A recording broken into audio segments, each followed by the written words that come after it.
because my conflict was with my mother. And what I learned from Morna is that we always have, the strongest ties that we have are with family. So, and that's where we have the greatest opportunity to clean our stuff.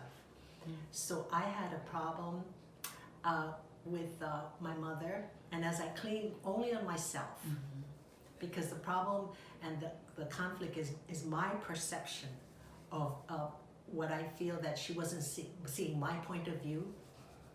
As I cleaned more, then rather than seeing with conflict through the eyes of memory and hearing and speaking through memory, if I get to do the cleaning, get to zero, and then I'm inspired by the divinity, then as the years went by, and it took years, as the years went by, I could see a different, I changed. And then my whole perception of my mother changed, so I became more loving, more understanding, realizing that the way my mother was reacting to me was what, she couldn't help it. Because basically she was just repeating the lifetimes of her mother, her mother's mother, generations. And so when I was introduced to this Ho'oponopono process and applied it, then I could see how I was able to clean with my mother.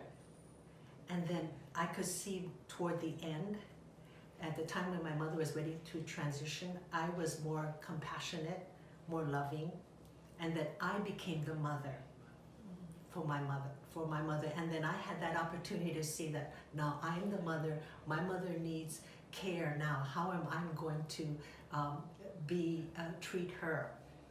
And so I treated her with more compassion, with more love and more understanding. So I had the beautiful transition of sending my mother to the divinities.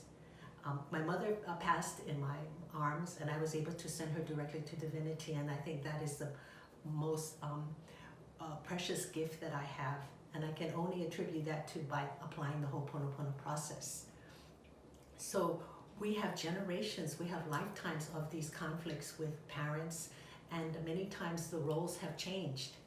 In other lifetimes, I may have been the parent to the, so what I had learned through Morna is that these roles are repeated or reversed, but the ties are still there. And so when we do the cleaning, what we're doing is we're cutting the ties. First, we're making amends to divinity through repentance and forgiveness, and we're cutting those ties, freeing not only myself, but everyone else, especially my family, of all these memories that tie and bind us together and prevent us from moving and going forward. And realizing our own potential, what our own purpose was.